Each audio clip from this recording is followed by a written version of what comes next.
Okay, good evening, everybody. It's 5:30, so I'm gonna call the special work session of the Ottumwa City Council to order. And just to kind of reiterate, this is a work session tonight, so it's only discussion purposes. There'll be no official decisions made on anything tonight. It's just to discuss where we're at with the budget for this next year. So if everybody would rise, we'll say the pledge of allegiance. I pledge Allegiance to the flag of the United States of America and to the republic for which it stands, one nation, under God, indivisible, with liberty and justice for all. Thank you. Anything to do? Chris will take the roll. Councilmember Galloway. Here. Councilmember Hoffman. Here. Councilmember McIntyre. Here. Councilmember Cabinet. Here. Councilmember Reed. Here. Mayor Johnson. Here. The next item is to approve our agenda for tonight's work session. Is there a motion to approve the recommendation? Motion to approve. Second. Chris will take the roll. Councilmember Galloway. Yes. Councilmember Hoffman. Yes. Councilmember McIntyre. Yes. Councilmember Cabinet. Yes. Councilmember Reed. Yes. Okay, the only agenda item for tonight is continued discussion regarding the FY 25-26 budget. So I'm going to turn it over to Phil for some opening comments, and I think he'll turn it over to Cole after that. Thank you, Honorable Mayor. So as mentioned, we're not expecting or asking for any official action tonight, as it's not a regular meeting. However, based through the comments in the memo, we'd be looking at seeking some general direction. So if you have a strong feeling one way or the other, and we look to incorporate that into the final budget as presented then. So after our last work session, when we met, if you remember, we were about $1 million in deficit, budget shortfall. And after that, directive was given for department heads to come back with some recommendations. Any areas where they saw that revenues may be increased or new revenues created. Looking back again at their budget, done anything as far as expenditures, which wouldn't necessarily be something that we could do without. And then finally, the last thing was to look at from the personnel side, are there services that we currently provide that we maybe don't need to provide at a certain level? And if that was the case, make recommendations that would result in staffing changes. So those aren't necessarily things that we would support or recommend, but they're things that are in there for discussion because we feel would have the least impact on the overall operations of the city. So I think, Cole put out a memo here and he's gonna go through that. There's a number of things that are in here for discussion, and that'll get us down to a certain number, not to zero yet, unfortunately. But we also have looked at with personnel, and I think Barb will probably touch on that a little bit as far as the vacancy levels and estimated savings with not having 100%. We budgeted 100% occupancy for positions, but where we don't have that, what's our annual average and estimate there? Our last year we had a budgeted shortfall of about $250,000, and Cole, I think we'll go into that as well, is where we are projected to end up this year, which is on the positive side of zero. So I mean, I think there is a little bit of a gamble by not having a balanced budget, but at the same time, without having 100% occupancy, I think there's some room for that as well. Especially with the number of employees we have and the number of services we provide. And with that, I will turn it over to Cole to kind of go through some of the recommendations. Well, first, I did want to give you a preview of the tax levy hearing. You'll get the full memo in your council packet. But I ran some numbers to include with it. And one of the things that we wanted to point out is that our levy is going to increase by approximately 19 cents. It's 18 something when you throw out all the digits. And so for the levy itself, that's a less than a 1% increase on the levy. So it's 0.8%. 0.8%. We did have an increase in revenues because one of the things is we did increase our valuations by 2.56%. So without a change in the general fund levy, we increased our revenues by 2.52%. Now, on the converse side is that we want to bring our revenues down accordingly for fiscal year 29. I would have adjusted the general fund levy down, but we have to be at the max general fund levy in order to levy for our employee benefits. So instead, what it is I lowered the benefits levy by the amount that we would have lowered the general fund levy. So that's about $100,000 that we lowered that. So that is less money that won't be transferred to the general fund. So that is factored into the figures that we'll go over tonight. But we'll receive an additional $198,182 in tax funds, which is a 1.35% increase in our tax revenues. 1 point what? 3.5. Okay. Now, I won't go into all of this because I'll do it at the public hearing as well. I just wanted to give you some of the numbers. On $100,000 of residential valuation, so for every $100,000 that your residence is valued, you only get taxed on $47,432. So your annual tax increase is $8.83 on the city's portion. That is a monthly increase of 74 cents. Now, we are only one part of the total tax bill. Right. The school district, I believe their increase is about 2 to 4%, somewhere 2 to 4%. More than ours. Okay. The county is closer to 17%. Yes. 17, 17. So when somebody comes to you and complains that their taxes went up, remind them of our numbers and tell them to look at their tax bill because the county is the one that's going to take a bigger rate this year. And I want to put that out there. Again, you'll get this as part of the council packet for next Tuesday. The full memo with a few more details on it, but I wanted to preview that just a little bit. So getting into this year's or proposed budget, going through and looking at numbers and getting updated projections. Barb went through and looked at the vacancy that we have and gave us updated projections for salaries and benefits. What that results in is there's a $350,000 surplus at the end of this fiscal year in the general fund. Remember that we had a $250,000 shortfall, right? So it's a plus of $5 million. $500,000. I'm sorry, $500,000. That's right. $500,000. Motion to adjourn. $500,000. Okay.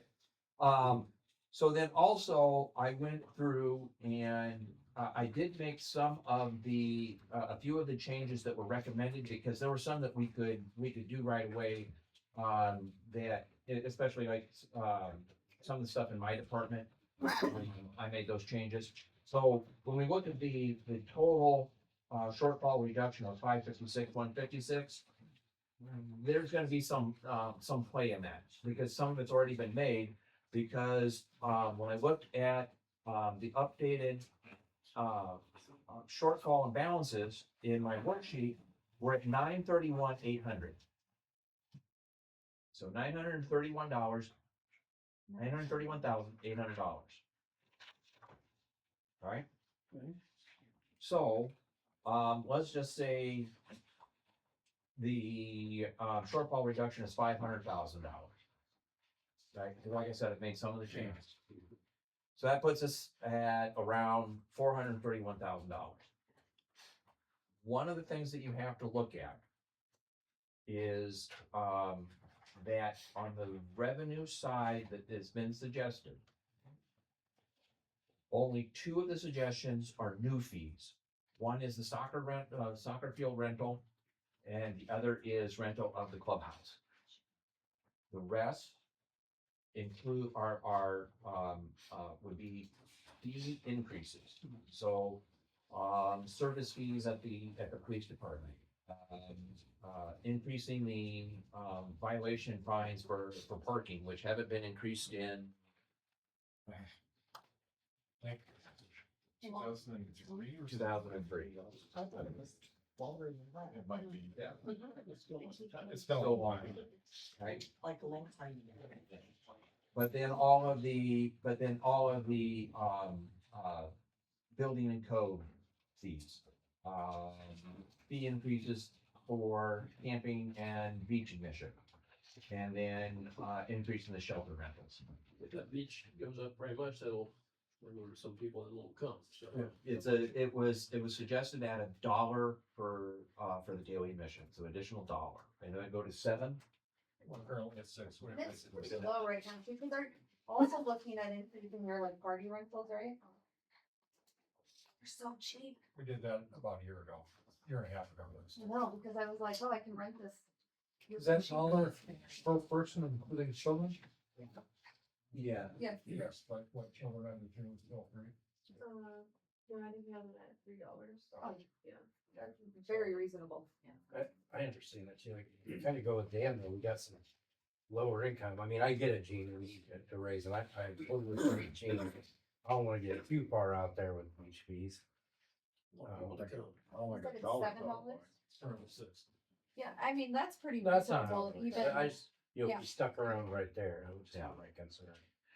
And what I'll tell you is that, at some places that I know that doesn't have a wave pool, Mhm. they're $5, right? $5 or $6, Oh, no, I- $5 or $6 on a. I totally- And that's with just a couple of slides and zero entry. No, I believe, it's Yeah. well kept, it's very well ran. I believe it's worth that. I just, Sure. in coming months or years, I just wouldn't want to like raise it up to like 10 or 11. No. This is just a moderate. We're talking, that was the daily rental. Well, Right. what's the annual pass?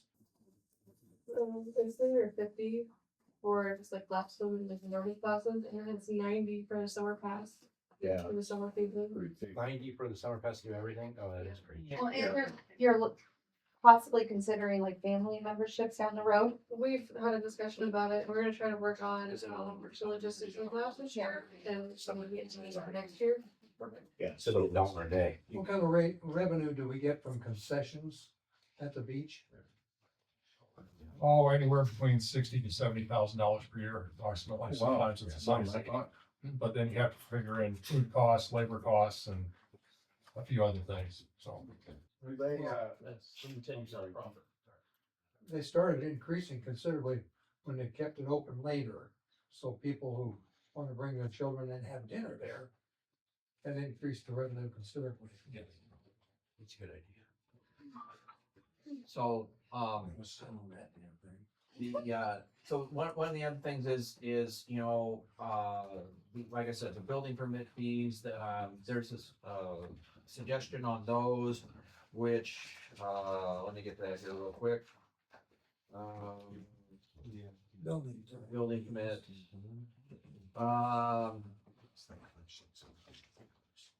Building, okay, so what it is, I don't know if he has it, I don't know if he actually has a cost on those. The electrical permits would go up, as well, heating permits. I'd have to look at the numbers because he presented overall numbers of what the increase, of what the total revenue increase would be rather than. Potentially, yeah. Yeah, potentially. With the, like the camping fees would be an extra $5 a night. So that What brings is it up to now? 25. It's 20, so I bring it up to 25. And then is that for the one of the electrical spots? That's for every spot. Oh, $20 for every spot, whether it's tent or electrical.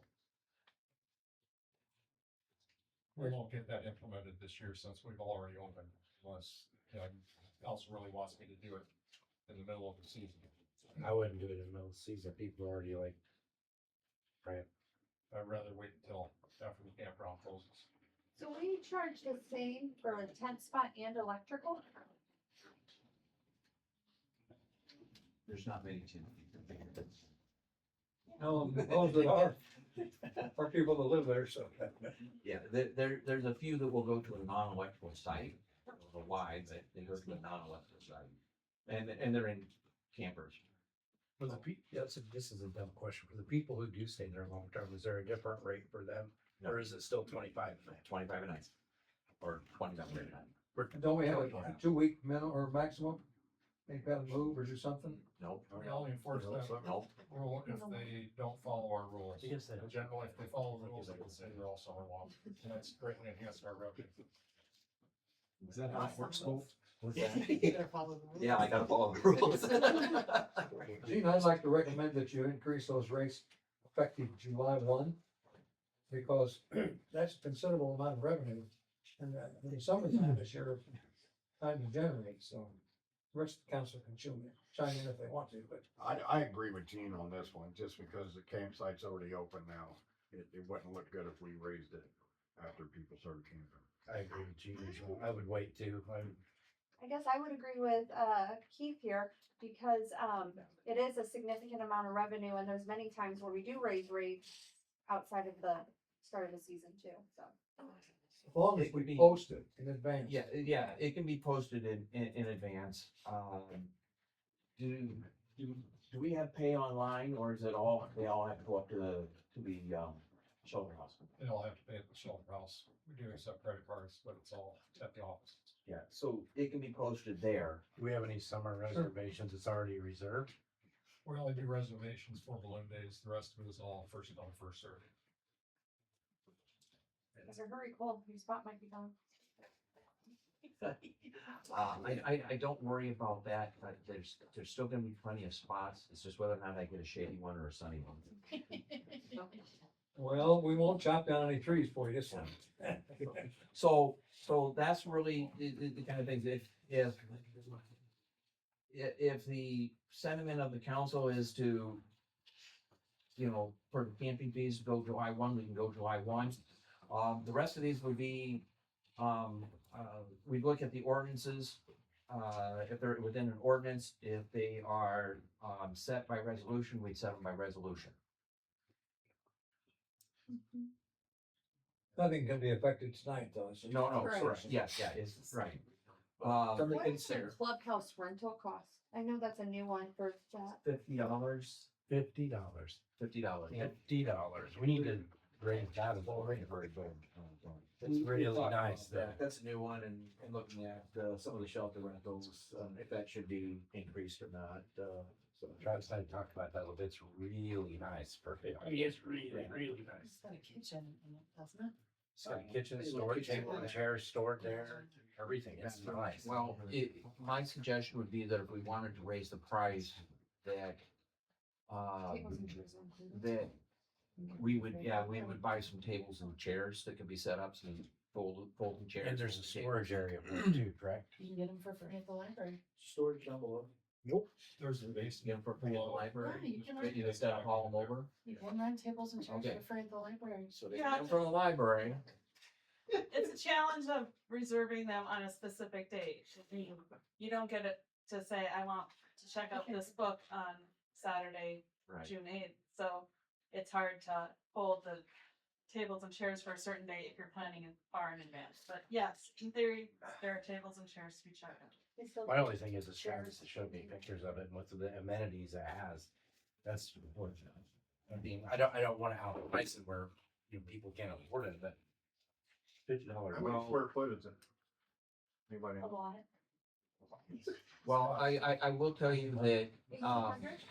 so. Bigger than my house. So for a similar size space in my hometown, because I rent it once in a while for going back for family reunions and stuff.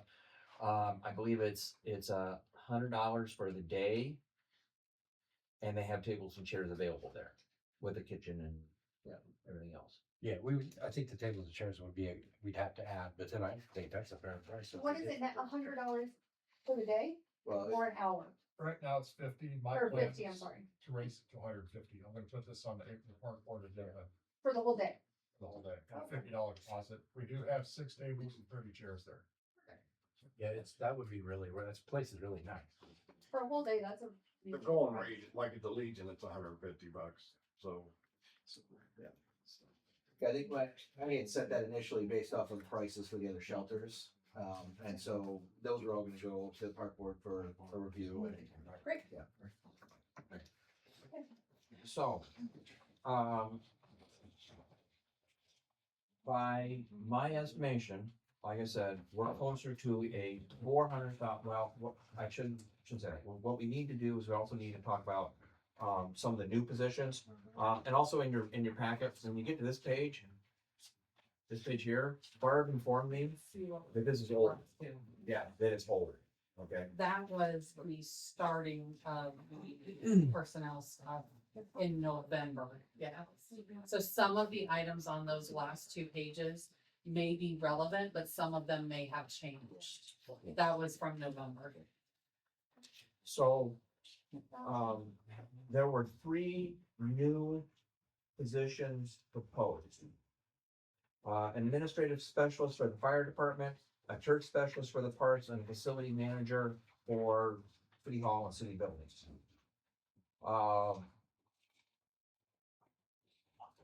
It would be really nice if we were able to have the administrative specialists, there's a lot of paperwork outside of normal fire department paperwork type of things that, currently is being done by the staff. The police department has, personnel that take care of some of that paperwork. It would free up some of the command staff's time, not having to do all of that. The turf specialist, Gene has really expressed that might be something that is critical. There was one suggestion that perhaps we worked with Indian Hills, and they kind of maybe use the soccer fields as the living open classroom type of thing. So that might be something we can look at for that through a contract of some sort. There might be some fees with that, but certainly would probably be less than what the cost of a third specialist would be. So we do want to research that one. But again, Gene believes that is critical, and that current staff may not be able to adequately, I can't do that one, may not be able to meet the needs of the new fields. Legacy staff feels like that position is very much needed too, given the amount of money they're paying to build those 3 soccer fields. Understood. So we will have to look at some options there. So if we were to include those, that would take our savings down. Okay. Excuse me, by how much? Well, do you have those? Yeah, it's in your packet. Yeah. It's on, so each department, so like the administrative specialist for fire, Got a number on that? yes, right there, 82,000. Next page. Next page. So that is like the administrative specialist, the total budget. That's that the total- position. That's the total budget, but what I did is I only calculated in the actual salary, because all of the other items can be levied for. Right? Okay. So the direct cost to the general fund, right, is 44,644. For the church specialist, 54,208. yeah, 64,208. But 54,208 direct salary. The tennis instructor, is a seasonal position that's being added in. But Gene has calculated, that, the revenue from the tennis lessons should cover the cost of, the instructor. And we gotta, yeah. And the grant too, that goes to the supplies, right? Yeah, the grants for first supplies and equipment like fence files and. So not something we have to ever. And then the city hall maintenance facility manager, this is the proposed salary is 63,768. And that would be more than just city hall, that'd be like the facilities we have. It's just right now, it's called city hall maintenance, and we would look to change that in the future to be like facilities maintenance, for that budget. But right now, it's considered city hall, and, that position was thought, so if there were things at the library, or Bridgeview Center, or any of the other public, yeah. Like pretty much everything that law enforcement centers. Would that include janitorial or is that separate? The position would not be janitorial, but we did talk about that, if we look, it's not part of this because we have a contract right now. We would look at maybe hiring that as a position. They would probably report to this facilities manager if that was the case. But right now, that's under contract, and then this person would maintain the contract, ensure they were doing what they need to do the RFPs, et cetera. The intent would be to really allow our employees to do, and especially in parks, it's not taking anything away from them, but allowing them to focus on parks, allowing them to focus on the needs of the businesses there in all of our parks. As compared to running between mowing and then going to fix something and then coming back to mowing again or whatever that looks like. Well, and having someone dedicated to the facilities that could do the walkthroughs, identify, there's a broken window or, Well, looking at some of those positions, maybe I look at a different, if you have a facilities manager, they will prevent us from spending more money. I mean, you look at that.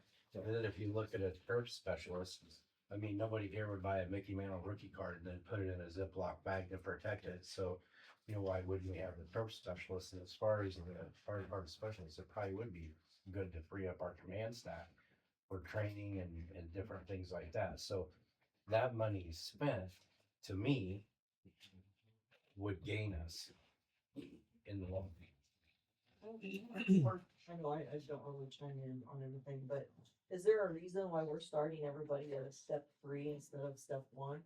Just, I guess, just so much. So there could be Because some- we may get a turf specialist who's got 15 years of turf experience, and so they may start at a step 3 instead of a step 1. So, I'm it was just, curious. yeah, just a, Well, I think with the turf specialists, I mean, if you look at our soccer fields, we want to rent them out. So we have somebody dedicated to just keeping them beautiful, then we keep them rented and we keep them in use. Part of the concern too on hiring these people is just what it looks like to our citizens, they say, well, we're short of money, but we're hiring. I was just. There's that optics problem there. If we're letting department heads to cut, and then we're gonna turn around and add 3 or 4 positions, I don't feel very comfortable with that, with the financial situation we're in. I see where you guys are coming from, but if we don't employ somebody who can take care of like turf or take care of a field properly, then we can be throwing that money away. You know what I mean? Like you see what I'm saying? Like I just know from experience that that's just not something anybody can take care of. That's not a just go mow and weed eat it kind of thing. And do understand that the turf specialist wouldn't just be out of the soccer fields. Right. They would do what's necessary to make sure the soccer field is in the condition that needs to be, whether it's, applying the fertilizer, the weed control, the grass seed, proper grass seed, wind of water, all that, right? And then once they've taken care of that for the day, then they'd be out helping to mow parks and take care of all the other parks duties and everything else. I don't think anybody's disagreeing with some of these jobs are probably important. I'm not saying that whatsoever, but we got departments that are understaffed. And we're gonna ignore them again in order to do this. That's where I'm coming from. Because if we neglect the ones that are understaffed, well, then they're gonna pay more overtime. It's a chain reaction either way, so it's a coin toss, and that's what's frustrating about talking about money when you don't have enough. Especially when you mix with payroll. It's a tricky, but always tricky situations. Just- Payroll and finance. For clarification, you mean understaffed, like positions that aren't filled, Right. or, okay, okay, yeah. Because I say when we went into the initial budget, and these positions came out of that, all of the department heads and supervisors were asked to evaluate and make recommendations on if there were new positions that were needed, if they were, well, Cole had one that retired and said, okay, I think we can get by and not fill that, so it was actually a reduction in staff for the next year. So whatever we looked at and making sure that we at least had things budgeted appropriately. So I just want to clarify that. Yeah. I agree with you that there are positions, the engineering has been understaffed for how long, and it's not for lack of trying, it's just we don't have applicants that are applying, so we're still gonna continue to focus on that. Yeah, yep. Because those positions are budgeted in this. Correct. Okay, so we're budgeting as if we're fully staffed. Yes. Right? Yeah. You I understand what you're saying. But you can see that from this current year budget, that because we're not fully staffed, we end up saving at the end, right? Barb has not done any clear estimation because you don't know, as they proceed forward. You can have a position that we get 30 applicants for, because we are getting a lot more applicants now. We get 30 applicants for, you got 5 really good ones that you bring in to interview, you pick the best one and it's filled. But you could also have positions, as we've seen, that you get 50 applicants and they don't really have the qualifications, so you don't even bring them in for interviews and you start the whole process over again. So we can't make any hard, fast estimations, but typically because of open positions and when we can get them filled and when we can't get them filled and different things, we run somewhere between 300,000 to 400,000 in savings in those salaries at the end of the year because of the timing. So it is possible based upon the current recommendations that we could go into the budget with projecting a $400,000 shortfall, but in the end, be even a little under, even a little plus, as we see. That is something that you could definitely look at. The other option, as I presented before, is that we make whatever changes that you want, put that into the budget, and then say, okay, we're gonna adopt this budget knowing that going forward, we're gonna have to look at some different options in order to get things farther down. I know last time when we had $1 million shortfall and I suggested that, there was a lot of nervousness about it, right? Now we could be closer to that $400,000, $500,000 shortfall, understanding that, going forward, we'd have to look at these. Could you give me the positions you guys are wanting to add or suggesting to add again? Administrative specialist for the fire department, the turf specialist, and the facilities manager. Trying to look at it both ways. How much does that add up to? The total salary savings is 167,064 For them, please. for those 3 positions total. 167. Oh, I'm sorry, 162,620. I was looking at the additional reductions, sorry. And 2 of those positions then would free up, because 2 of those positions right now are covered by like the maintenance is covered by parks. So Gene's department is doing that kind of stuff and then having to probably hire more, part-time people, seasonal people. So this would help potentially, actually allow your people to do what they need to do. Okay. When I look at that too is, I'll just chime in one more time, is I do want to protect money because that's our job, is to be responsible for money. But if you talk about physical facilities manager, you talk about upkeep, instead of having to pay someone $2,500 to fix something versus it was maintained and didn't get that, you know what I mean? So, I mean, it's unfortunate because I've had a lot of experience at, and there's costs that were saved that you never seen, because they were saved, you know what I mean? Because somebody was taking care of it and somebody was maintaining them.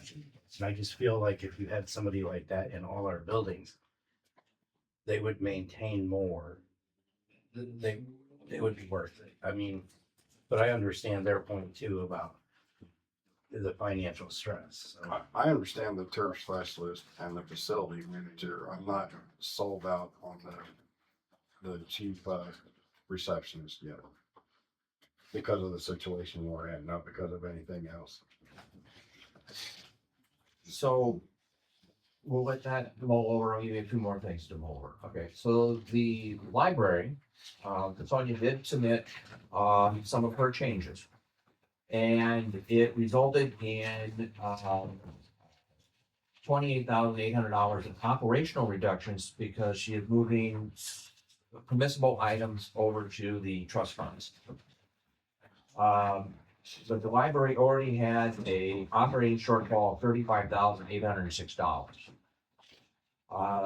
So the question is, do we apply the operational savings to the shortfall, which then would give them a shortfall of around $7,000? Or do we reduce our general fund support in that amount, which leaves them still with $35,000 shortfall? The library does have sufficient reserves. There's 26.5% to absorb the shortfall, but expect the shortfall to compound over the future years. What we are sending for library support is the same that is budgeted for this year. I would say we apply it to the shortfall. I mean, we, like you said, we didn't increase their levy was taken, and then we haven't increased the support. So, I mean, I would say apply it. That's would be my recommendation. Apply it to the shortfall. One of the other things that's not on here, where I have, where I said that most of the recommendation for revenue enhancements, it was, involved increases in fees. I said the police service fees, which are those service fees that are at the top of the spreadsheet. However, Phil and I have been having conversations with Chief Canto and Chief Barrington about emergency services fees. And these would be for specific different things, whether it's if you have a car accident and the fire department goes out and cleans things up, there is a hazmat fee that can be charged and the insurance will pay that hazmat fee. There are some other sample fees that could be implemented, and it isn't, you know, if they're going to a fire, right, they're not gonna charge you for going to the fire.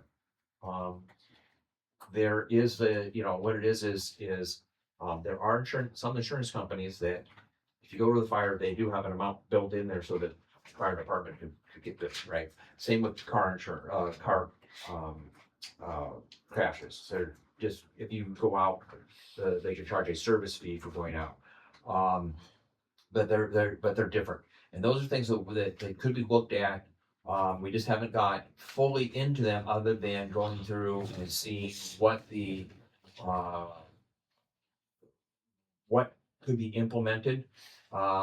If in the future here, maybe we have another work session. Once we get past this year, we have a work session, have that presented, and then you can take a look at that and see what the revenue enhancement would be. Again, it's not one where somebody's gonna say, well, I already paid my property taxes, bring the fire department out.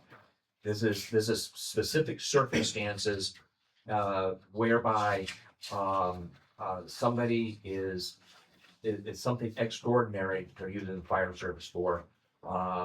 There is one in there in relation to DUIs. If there's an accident with a DUI, that there would be fire service fees added to their penalties when they go to court. Aside from the DUI fees, how we're talking about, would this be, if insurance didn't cover it, is that a charge to the citizens then?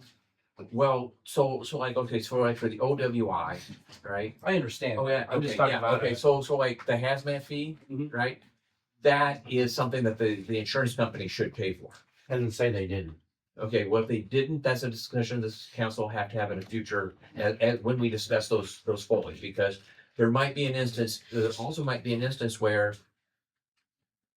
they don't have insurance. Three people, uninsured. Right. So that's. See, but I'm not looking for the one-offs, I'm just talking about the general. Yeah. Like 95% of the time insurance is gonna cover it, right? And I think that something that's important to say is like Nicole would bring a point. Some of that stuff is actually due to people breaking the law or breaking code violations, stuff like along that. Yeah, I understand, I'm just talking general, just.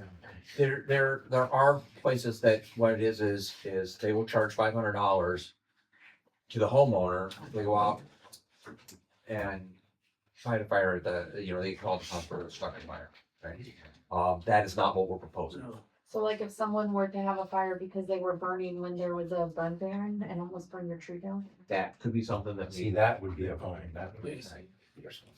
So. Cole, can I take us back to the library for a moment? Yes, you may. A $35,000 shortfall. Yeah. Then you said, but they have a 26% reserve. You have a What does 26% reserve mean? That means what it is 26.5% of their operating budget is in reserve. And dollar wise, that's how much? Couple hundred thousand. Yeah, I don't have the balance sheet. There were many years where we were under budget and, to the point where I think the reserves were as high as 500,000 or 600,000. And but yet what the city pays and the library levy in the previous years still would not have covered our building expenses and our staffing, much less books, programs, even operating expenses or office supplies. Every year in our revenues, we get a trust that is put on the operating side of 125,000 from the Hackworth, which he died in 1919. So that tells you how long we've been collecting that. And so I just like to say that what the city is proposing doesn't cover staffing. We don't get to that unless you dip into the reserves, you use the Hackworth money, you use the county money, you use other donations and fees. So Reserve's important. Okay, I'm not trying to take anything away from you. I just need to know what the numbers are. Yep. $35,000 is a deficit, as we've stated it. But then they have a reserve of 200,000 or whatever that number is. Right. Which is a pretty healthy reserve. Correct. And when we are looking for dollars to make a budget, we have to look at all of them, I think. Sure. Nowadays, how healthy is a $200,000? Well, so the 26.5% reserve is probably on target, right? You want to be around. Industry standard is you want to be somewhere between 20 and 25% in operational reserves. That'll get you through 1 quarter of the year should something drastic happen, right? And all revenue stops or something like that. Our general fund operates between 15 and 20. So a little less than industry standard. But, and Cole, correct me if I'm wrong, but in the library situation, we're looking at year 2 of working towards year 5 of eliminating the library levy. You guys have been very gracious and kept that money, even though it's not called the library levy anymore, in there and not reduced us.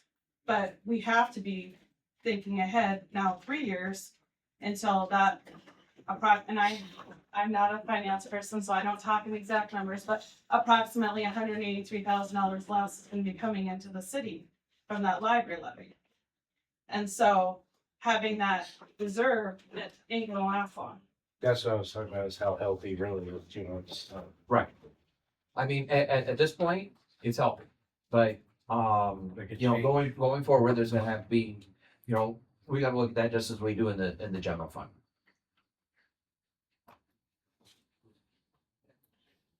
And I would say the goal is to try to continue funding the library at the same level, even though the funds and levies have been consolidated into that consolidated general fund levy, and we have to get down to $8.10. The goal is to still try to get the same amount of dollars or with some inflationary factors to the library. Now, this year was held at same amount. Same amount as last year.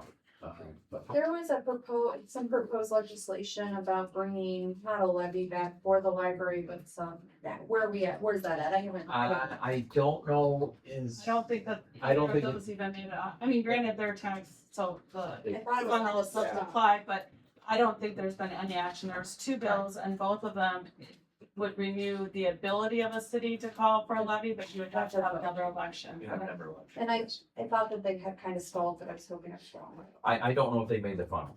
I haven't seen a lot of positive. They made the funnel. And there is legislation, maybe positive, we don't know all of the impact yet, that could change the whole tax structure again. Kind of like how 718 changed things, I would say for us and cities in a negative way, there's some that may be neutral or positive. And so we'll wait and see how those are. One other option for future consideration, we're not doing it now, is that there could be a different way of funding our contributions to BBC. It is something which, where we classify as an economic development payment and be able to access tax and financing. We want to be careful with that because what we don't want to do is draw too much of the valuation away from the general fund in order to finance the BBC, because essentially what we're doing is we're still using the general fund to pay what we need to pay for the BBC. So we would look at that carefully as well. But that would be something that would be for fiscal 27, not the current fiscal year. And overall, there may be limitations on that Correct. cumulatively, so Yes. there's only so many years we'd be able to do that before we bump up against the max. And you're looking at wanting to fund Bill Pitt that way too? That, yes, so, Yeah. well, we didn't get into all of those expenditure recommendations there. Right. But that was, the $60,000 contract we have with GoPip. Right. It's about towards 2/3 the way down of about halfway of the expenditures. Yeah. 60,000. Looking at, using the urban renewal instead of general fund to pay for that, this next year. I just brought it up because you just mentioned it. Right. Yeah. Yes. Yeah. So Now what I will tell you on that one is perfectly legitimate because I know of cities that pay their contributions to their economic development entities using Jeff. Just have a random question. So you know how we mow a lot of lawns around town that don't get it done? Is there a way to work in like community service with that, where you can, work with the county, attorney and get like, or, The problem is I don't know if we want to provide equipment for them, motorized equipment for them in order to do that. That becomes a safety and an insurance issue. Drive them around because they don't have a license. they provide their own? But we still have to be supervised. They provide their own and you get into independent contractor type status stuff. And then The sheriff's no looked at control bringing, over it. sorry, Mark. No, it's okay, sorry. The sheriff's looked at bringing back chain gangs for littering and cleaning highways and stuff, and it's just not cost prohibitive for him with having the deputies out there trying to control them. But they do have inmates that will, if they're on good behavior, will mow the law center property. I guess I don't mean like, changing that you call them. Yeah. I meant like, so I think of some of the, programs that I work with, in my everyday job, and they're always looking for community service, hours so that they can, obviously reduce, and so they're, they're not in jail or anything, they're, Well, They have- there are, I'm sure that if they wanted to do community service, there are plenty of places that we could use to help clean up. I know that there was one picture posted on Facebook of, it's a utility easement. And it's covered in, the city's getting criticized for not going out there and cleaning it up. And I No wanted way. to, and On Facebook? yeah, and I wanted to be able to say on there, okay, we'll take some of the $100,000 that we already spent on cleanups and we'll send people out there to clean it up. But that means that another spot is not going to get to it. So if they want community service, I'm sure we can find places and provide them with trash bags and gloves and. And that's really the answer, because You can't put them on a piece of machinery Right. without increasing your liability. And Just a thought. a good thought. Yeah, it is. You know, I just wish we had more groups that would just, hey, we'll take this area and we'll just keep it clean year round. Just supervise it. Need that. So I am at the end of where I'm at. So I just need kind of a general direction of what you would like, staff to kind of move forward. Do you want me to go in and enter in these reduction numbers? With or without personnel changes? Or do you want the one or two of the positions included? And be able to get a, more of a final number for you, and be able to get that in so we can present it, in, April. How are you planning on coming up with the rest of the reduction money that's needed? That is up to the council. If, once we make all of these changes in the budget, and we get the final balance, whatever it may be, the council will have to make a decision. My recommendation would be is tell us what you want out of this here. We'll make those changes, see where the balance comes out. I would recommend approving the budget at that time, knowing that in the next 3-6 months, that we continue looking at options to either increase the revenues or decrease expenditures or both. You're gonna probably have to do that all the way through FY26. Correct. Yeah, and Things keep changing every month. there were some suggestions made by staff that were not made lightly, and I think deserve more than a half hour or an hour discussion. Correct. Each one of them may deserve almost their own work session. Yeah. No, I appreciate the work that the department heads all did on trying to see what they can make reductions. That's hard for them to look it over and say, okay, well, you know, and start trimming off their own litters. But I think we ought to, include really all of these things you got, because these are the things that bring us down to that approximately 430,000 shortfall instead of the minute base. Right. These are the things that bring us down to that. Now, I did have in here, because it's under the admin budget, I had, funding for full council and mayor to attend the league conference.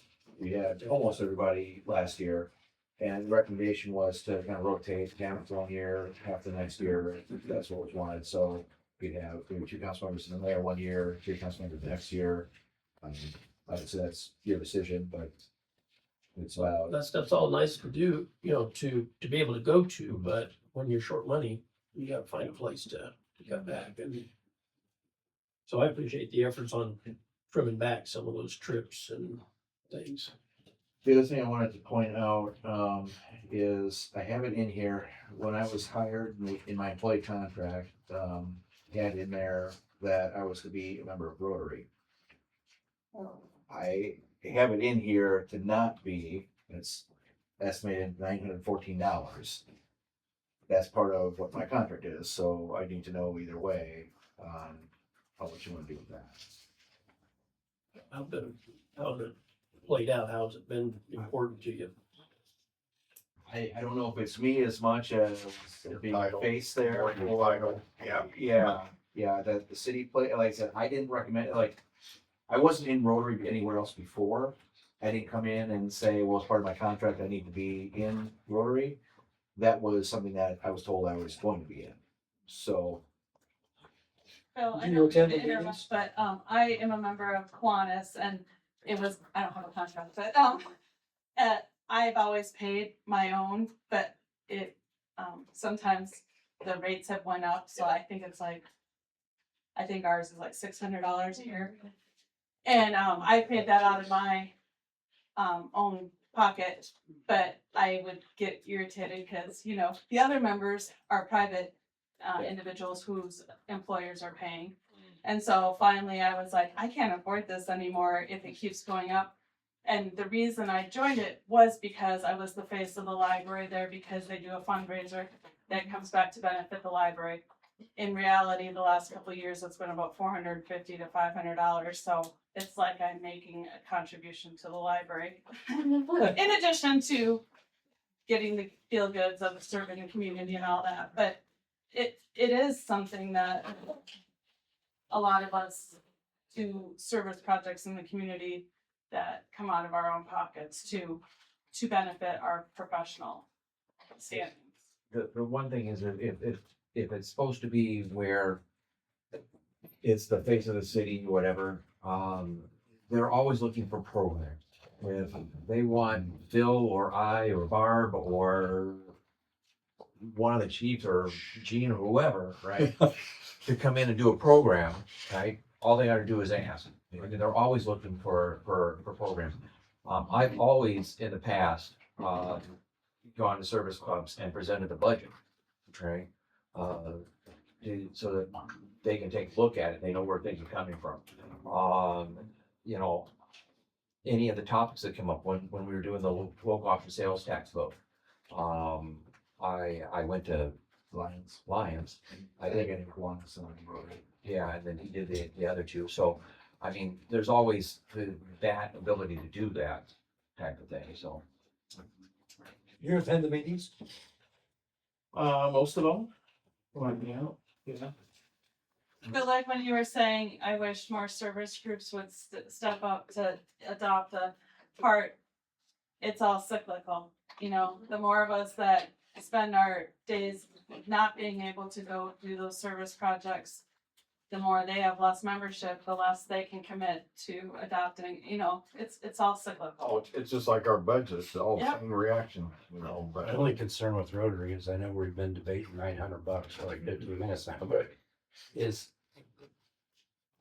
the people who are members of Rotary, you know, businesses do different things in town, who employ people, who make the community better. So I'm just not sure it would be a good idea for this about, you know what I mean? Like a city needs to have a representative. You see what I mean? I think it's I'm not even talking from the city's point of view, it's supporting the city. I think it's important to people who are members of Rotary to have that network and that access. Well, and that's why I wanted to call your attention to it, because there was something that was in the contract, and if it's feeling has changed on that, then we can remove it. If not, we keep it in. One of the things that I'd like to recommend on the new positions is that, for the turf specialists, if we can find a reasonable alternative. So if we're able to contact Indian Hills and we're able to work out a program whereby, like I said, that becomes the living classroom type of thing, and they are able to do it well, then we can go with that option. Otherwise, you know, we would need to add that position back to them. When are the soccer fields gonna be done? Sod is supposed to be laid in the middle of May. Oh, well, so we have like a month and a half to talk to idea. So they have to let those roots and stuff grow and set for a little bit before they start playing. Turf is the center of all. The sod cannot be moved around. Once it's laid, it has to be irrigated immediately and then monitored for turf grass diseases and fertilized. How long before they can play on it then? As of right now, we plan to open it to the public for play on Labor Day, but it's all based on how fast that sod takes root and gets set. It'll be at least 3 months before they can actually start playing on it. Yes. That's what I thought. There's those soccer fields. I said about the irrigation. Soccer. Yeah, that's the rest of the month. So who's gonna contact me once? Gene or I can. Yeah. Even like, perfect. Very close. Oh, do you know us? I've never been. Okay, perfect. Cole, I don't wanna give you hard work, unnecessary. But what would it take to put all of these into the budget? And then have us go back and say, well, you better put that back, better put that back. That is, well, what it means is that you would adopt a budget with all of these changes as is, right? And then if we add them back in, we would just make, amend them in at either mid-year or end of the year or whenever we think we need to. Well, I'd have to wait for a recommendation from you on that. What would you think about doing that? That is one way of doing it. That was possibly one of the suggestions that I had was implement the changes, right? Adopt the budget, knowing that 400,000 approximately, right? And that, because of vacant positions, we might end up a little bit of a deficit, a little bit of a positive, at the end of the year, depending on how that works. I don't want to continue always doing that.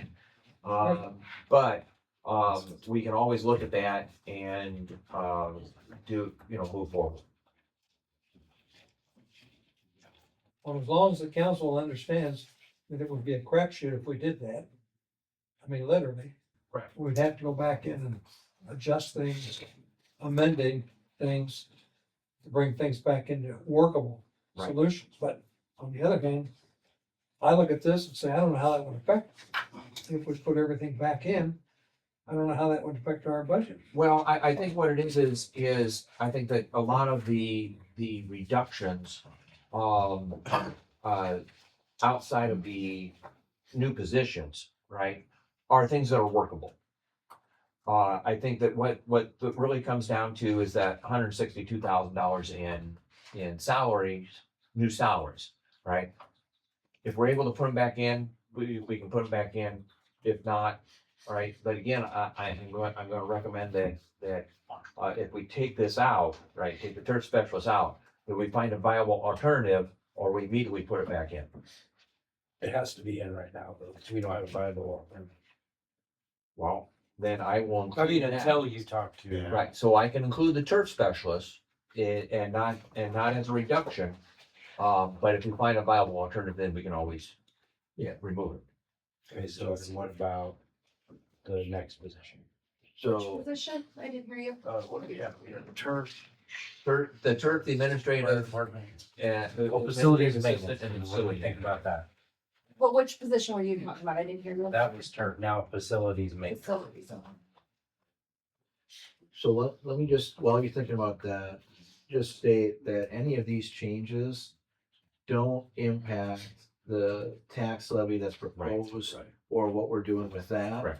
These are only affecting or reducing that, shortfall, budget shortfall. Yeah, so, if you wanna add these in or not remove some of those things tonight or going forward, they could always be removed later, like, we try to hire a facilities maintenance person and can't find anybody.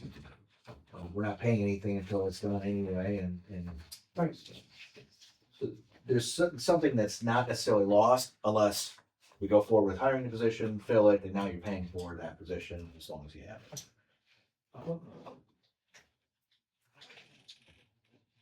Well, I have to tell you, I think the staff and you have done a really good job of peeling it back.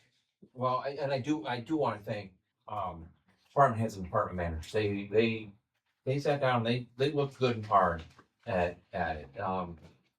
They made more of the tough decisions than I did on this part of it, so. Well, I call your department head staff, so. Yeah. Two different words, but I mean the same. Yes, I know. But I wanted to make sure that they knew I appreciate their hard work. Sure. They made good decisions. Yes. It might be harder to recruit somebody. Could that turf specialist be a seasonal type employee, or do you need them year round? Well, you're gonna need them probably from April through October. Right. And I know we're calling it a turf specialist, but it's really gonna be a maintenance worker with that specialty. Correct. I think the official title is what we had was a senior maintenance worker. Yeah, That specializes in turf, and so that way as, I mean, you think about it, you guys start in March, February or March, managing the water on the fields, and we don't get snow usually until November, December. I mean, they're gonna be managing that entire time, seasonal line position. pesticides, doing all that, and in the winter, they'd be out there with shoveling walks and plowing snow and doing all those things, so it would be a year-round position. in the summer, spring, summer, fall, they'd be specializing more in some of those areas, So applying pesticides, that kind of stuff. So they'll be right in with the rest of the crew. They'll just have a little bit specialized area. For Could part of they- the year. So if it's a maintenance position, could they also do some of that facilities maintenance? Yes, they could. They So could. could we combine those two at this point? I don't know that, I think, and Gene and I kind of talked about that. I think there's too much of a workload, specifically with that term from March to November. That's such a large window of really specializing with that term. And we'd be creating a position that departments are arguing over, I think.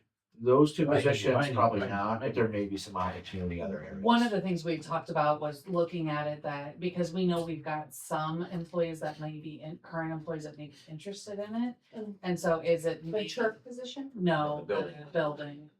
Is it, could we take a look and maybe reallocate some job duties? And we've talked about that. I think it depends upon the person that we get into that role, to see what's available, and then talking with the department heads and reevaluating maybe what their departmental needs are as well. I think your first year or two in that soccer field is gonna be a full-time job. And then hopefully by then, they're also gonna move to baseball field and softball fields. That was my and question, was that. if we had. That a would be the specialist, intent. could we have girls softball field and all that? Yes. Yeah, that would be the intent, Yep. would be to start with that soccer field and going from there, so. Okay, That'd be nice to you. That way, us paying it, you're getting it. Watch, it's when you get somebody that. Yep. was that loaded? No, It's knife. That's the knife, and you know who he's sitting behind. Was there a thought on facilities position? Kind of cut off there in sentence. You want But I know that the electricians help us out a lot, having an electrician on staff, and not having to hire out enough your budget to hire out maintenance work at buildings. And sometimes it should save you money to have somebody in-house doing work as well. I agree. $10,000 budget for maintenance work at City Hall. Well, see, that's I would, well, here's what it is if they're gonna be a facilities manager, I would look at how that could maybe be divided out into other non-general fund supported, funds. If they're gonna be doing work at, you know, the maintenance, facility, the street maintenance facility, maybe part of it comes out of that budget. If they're gonna be, down at the sewer plant, maybe part of that comes out of the sewer fund. That would be a way to possibly get that position and not put the full burden upon the general fund. One of the things we talked about with that position is, because our janitors, custodians, maintenance workers, it's all part of a job category of facilities maintenance.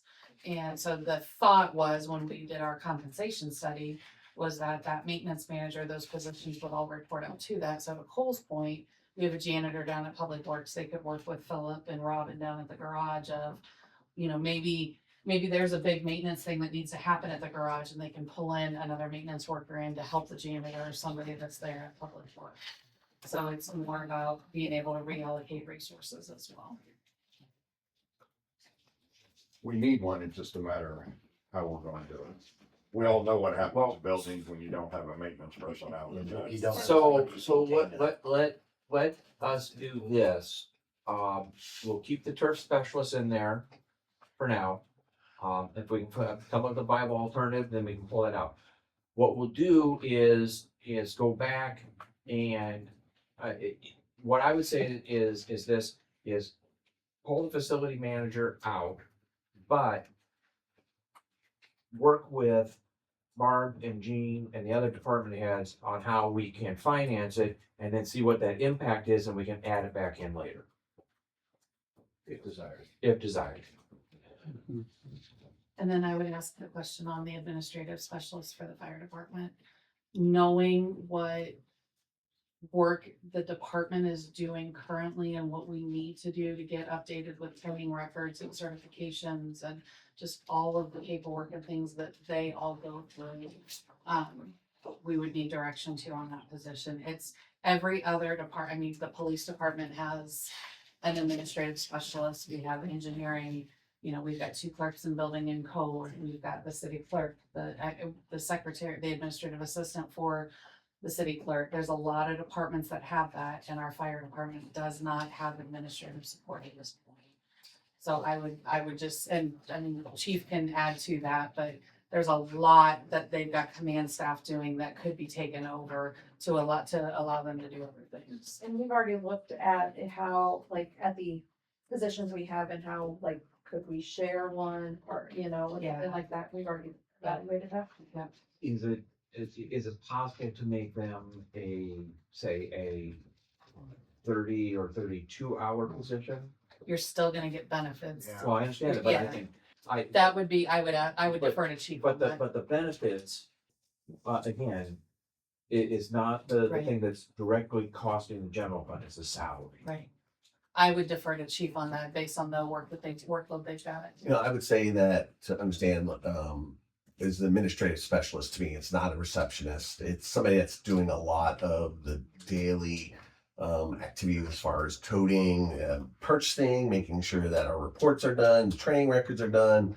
And myself and Deputy Chief Cronin, we wear multiple hats. You know, for example, we don't have a training officer. We're doing training for our people as well. He takes care of the EMS side as well. So it's something that, I mean, the majority of what we do at our level is administrative, but then we're also filling roles that are at the operational level side of it as well.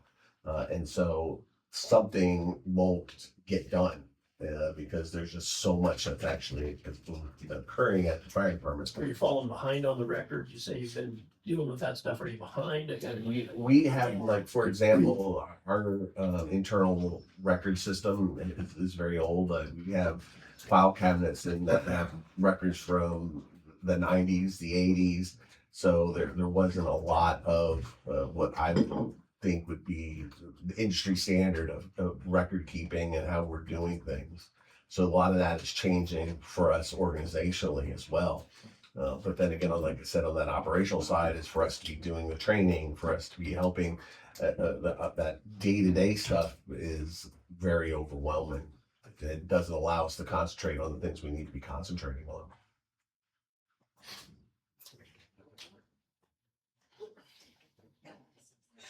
Given it's a business, and you're all thinking about what the fire department does. There are a lot of records that need kept up on, and again, I think some of us did get it confused. That it's not a receptionist, it's not somebody to answer the phones. If you're getting somebody to help keep training straight and do reports, I mean, these are legal things, these are things for judges, these are things for people's health, these are training records, these are, I actually see a need for assistance in that area. Especially when you can take, you got your chief and you got your deputy assistant chief and your assistant chiefs, your captains. We want them training, we want them out fighting our fires and training to do that kind of stuff. And I think it creates more opportunities for them to grow and be better if they have somebody to take on some of those tasks and help them. But we just don't want things falling through the cracks. You know, we want things done right. Right, and you know, honestly, I don't think, even as it is, and I don't wanna say this I don't think they would let things fall through the cracks anyway. And it's not even about making their job easier, it's about making it more efficient. Of course, they run efficiently now, and you know, I've always believed that, but I think that would be an added asset.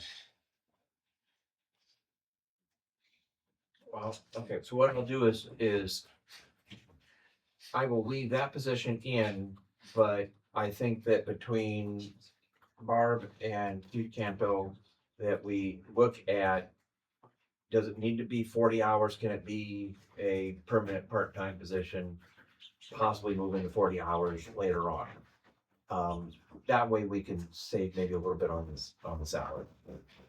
That'd be better than not having any help. Yeah, the one concern that we do have, and we've seen it unfortunately with our janitor position at the library, it is hard to hire dedicated people for part-time positions. Not saying that they can't, But they want. because we do have, and I get it, we have some very dedicated people. We've got some very dedicated people. No, I hear what you're saying. We've got very dedicated, like gatekeepers that are part-time, but there's a very specific demographic that wants those part-time hours. And so sometimes you can, if you only offer part-time without that full-time, we may not get that service. It just depends on the person. On the flip side of that too, and I've seen this a million times, is you get a dedicated part-timer, I want that job, I want that part-time, they do well, we spent thousands in training. Now we realize there's a need for 40 hours. Chief Cantu says, hey, can you, to step up? No, I don't want to do that. I only want to work 24 hours a week. Now either we're short or we start that training all over again at the cost of. Well, again, what it is, when I say permanent part-time, I know it's there at 30 to 32 hours, which gives them the benefits, right? So it could be something that's, okay, they work 4 8-hour days and then they get a long weekend. There might be somebody that's 4 5 6 hour days. 4 5 6 hours. Like that. We'll look at it. So I just have one comment and then that's all I gotta say. So we're hoping that we're able to, put these things in and that, we're gonna save some funding on, positions not being filled. We'll have some increased revenue and hopefully again, have a year kind of like this year where we had, 500,000, right? Surplus compared to last. But what happens if we don't? All the positions are filled and we're at a shortfall of That's why 400,000. what I says is, if we approve this budget, right, with whatever changes we put in. Yeah. Right, and whatever shortfall we have.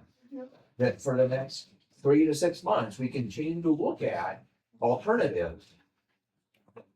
And, and also evaluate where we're at. So, one of the things that I wanna do, if I can get everything to work right with the spreadsheets, is I wanna be able to give you quarterly updates on where we stand and make it readable, not just a bunch of numbers, right? To be able to say, how are we doing? And then you can always look at that and say, okay, we need to make adjustments now.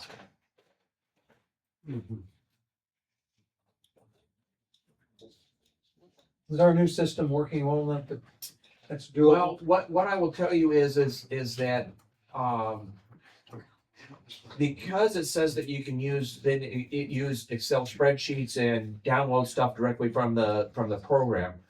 I'm running into problems with my budget worksheets in that I don't know if it's because I've got so much data that has to draw in. It's not always updating the way it should be. I have to spend a lot of time going in and manually updating things. After this year, what I may do is in future years, I'm just gonna do a revenue spreadsheet and an expenditure spreadsheet, so there isn't as much data that has to be pulled at any one time. Because if I go in and ask it to pull data out and refresh it all, it's pulling in all of the data for past years, all of the entries for current year and projected year and everything for both revenues and expenditures. And so it isn't working as exactly as it should be. Otherwise, for doing some of our work and being able to do it on a spreadsheet and pull the information in and then upload it, it's slick. It saves us a lot of time on different things, so. That's kind of, I understand what you're saying, but that's kind of disheartening, because I thought this new system was supposed to really minimize the hand entry stuff that has to be done. You're right, and like I said, I've not, if you look at all the data that I have to pull into this worksheet, I think it's just the amount of data that it has to pull in. And if I simplify it or split it, then what it is I think that will make it quicker and easier and be more effective. So I don't think that may be the problem. Now, if next year, if I split things out and reduce the amount of data that it has to pull in, and it's still having problems with it, well then I'm gonna be a little upset.